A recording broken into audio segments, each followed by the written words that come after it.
Seattle Children's wants to help teach patients and their families about autism. They just released the video series Introduction to Autism. It's a way to help families when an autism diagnosis happens.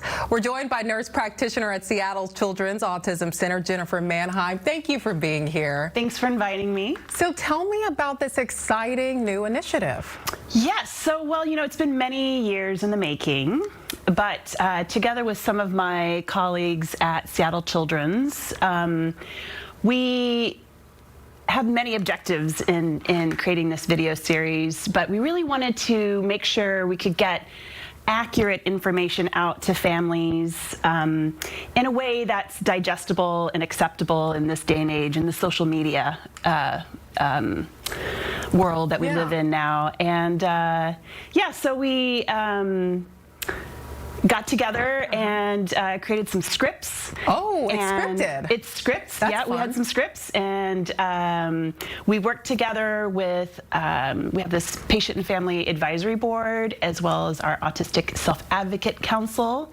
And they gave us some great feedback and advice, and we're very enthusiastic about the series. And so we've produced our first 3, and we have 5 more in the waiting. When you say misconceptions, what are some of those misconceptions that you hear as a nurse practitioner on the front lines that you're trying to clear up right now? That's an excellent question. So, I find it's happening more and more.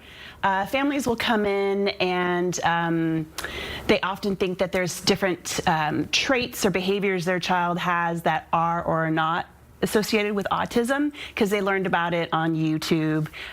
Sometimes there's, I find the information on YouTube is kind of in 1 or 2 categories. Okay. Either you get kind of this boring, dry lecture where there's a PowerPoint and it's usually about an hour long, which is usually full of very accurate information but really hard to digest. And then in the other bucket, you've got families, or you have people speaking of their own experience, their own lived experience, which is very powerful.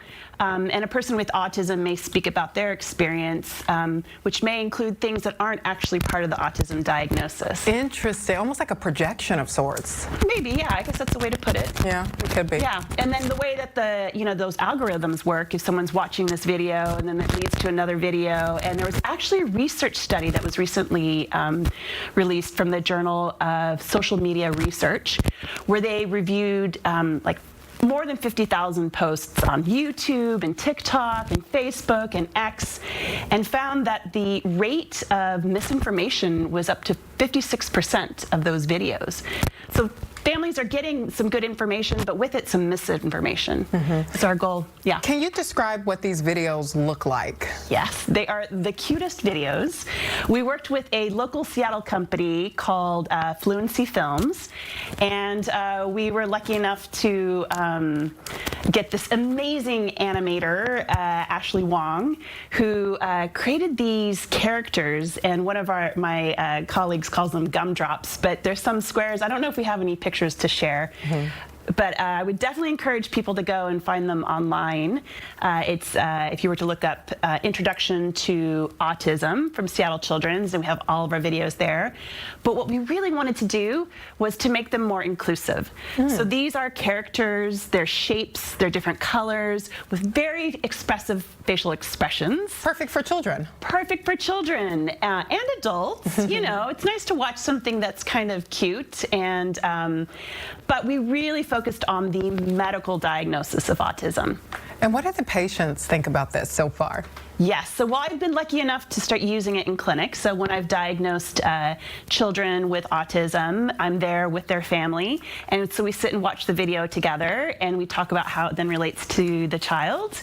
And they've given me overwhelmingly positive feedback about it, that the characters are cute, that they're glad to see it truly represent who they are, because the characters kind of fit no matter what age you are, what gender you are, what race you are. Nice. And our goal is really to get these translated into multiple languages. Wow. To make them accessible to even more of our families that we serve both at Seattle Children's and around the region. Well, and it's such a multicultural region here, so that's great to hear. Jennifer, thank you for your time. Absolutely. And thank you for your efforts. Thanks for having me.